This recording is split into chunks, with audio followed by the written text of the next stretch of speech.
My father was the head of education, PhD, all that stuff. I go home and ask him, said, why don't we learn about money in school?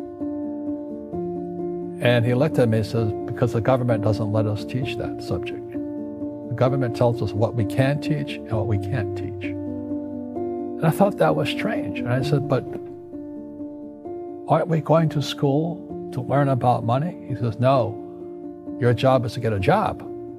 I said, but you get a job to earn money. He goes, no, you're supposed to just get a job. I went, no. Isn't the purpose of a job to earn money? He goes, you're correct. I said, so why don't I just learn about money? I can skip the job part, you know? And he got flustered and he said, if you want to learn about money, why don't you ask your best friend's father about money? And I said, why? That's Mike. So I asked him. He says, because Mike's father is an entrepreneur. And I said, what are you? He says, I'm an employee. I'm a government employee. I went, oh, what's the difference? He says, the difference is an entrepreneur must know about money, or they're no longer entrepreneurs.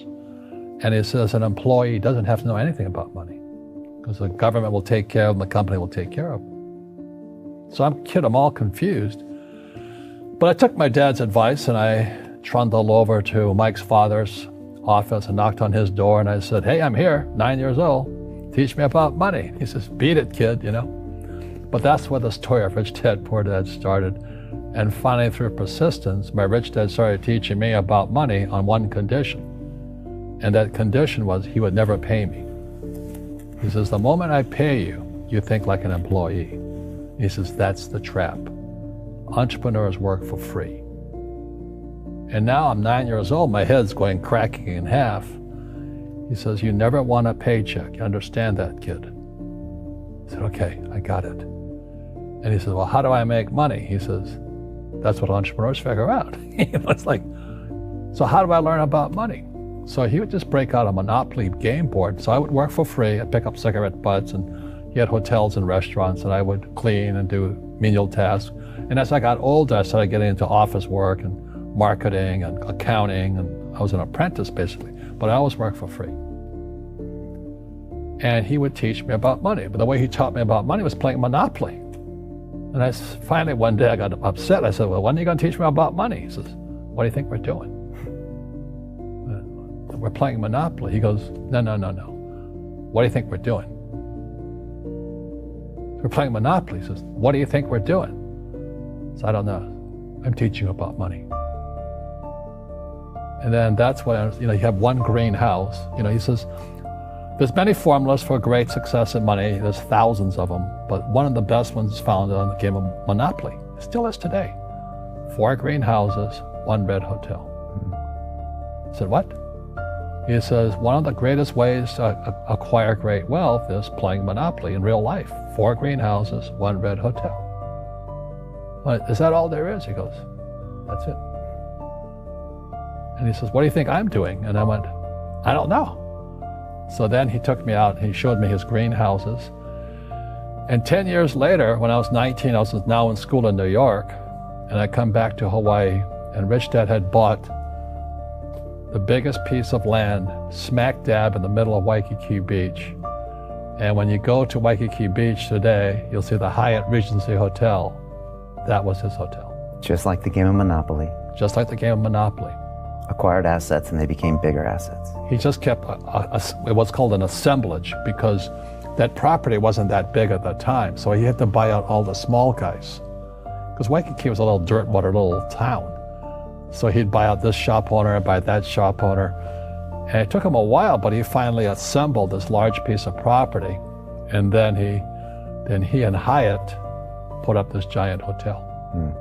And it just sold for $800 million. So that's how I learned about money.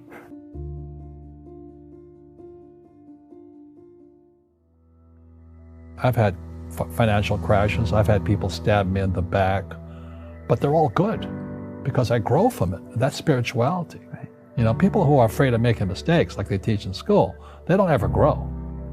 Because spirituality is there's good and there's bad, there's right and there's wrong, there's up and there's down. most people only want to be right. They only want to be positive. Well, you can't have that. That's not reality. Well, I wasn't poor by most people's standards, but I came from a family with a poor attitude, if you know what I mean. Because rich, poor, middle class, poverty starts with a fundamental attitude. Poverty is passed on. It's taught in your families. And middle class is taught in families. And so the people right now who are sitting at home, who are struggling financially or worried about money or unhappy, they may be making a lot of money, but unhappy with what they're doing, it was probably taught to you. You know, your superego was taught, get a job, work hard, or you'll never be rich, or the rich are evil, or whatever. The school system will never teach you about money. The school system was designed to teach you to be an employee, which is important, or a doctor or a lawyer, a specialist, but never about money.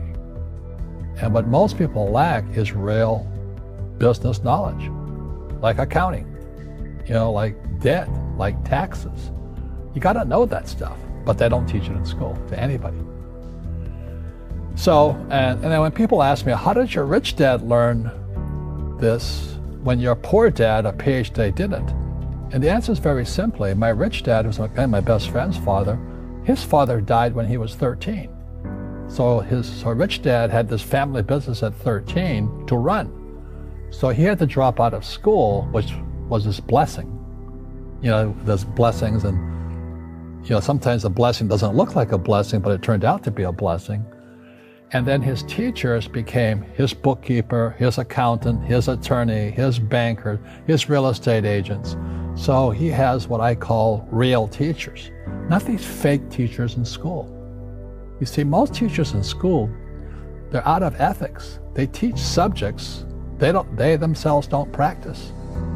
I asked the teacher, I said, you know, I'm in my third year of calculus now. It was called strength of materials. I said, am I ever going to use this stuff? He goes, no. You know, I said, why do you teach it? He says, because I get paid. I said, do you ever use it? He goes, no. And that's why, you know, you have to, in life, one of the things I suggest to people, you got to find a real teacher versus a fake teacher. And a fake teacher is somebody who doesn't do what they teach. And a real teacher is doing what they teach every day. So my accountants, my attorneys, they're in it every single day. That's how I learn, because every day I'm solving problems in my business. So I have accountants and attorneys and bankers and all these people on speed dial because I'm solving problems with my team. I see you giving this knowledge out, and yeah. Do the rich people cringe and say, don't tell them that, Rob? Yes. Don't tell people what you know. Right. Keep them poor. But, you know, unfortunately, the poor, as was in the Bible, I'm not real religious, the poor will always be amongst us because it starts up here. Right, it's that fear mentality. It's in their words, you know, and the words become flesh. Again, I'm not really religious. I flunked out of Sunday school also. But when they say I can't afford it or I can't do that, they go down. They become what they say. My PhD dad, he says, what do you think I am, made of money? I can't afford that.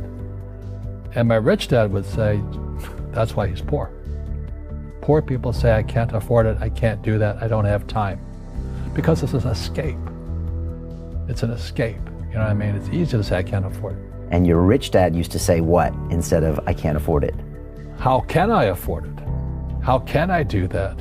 You know, what would it take, or why should I do that?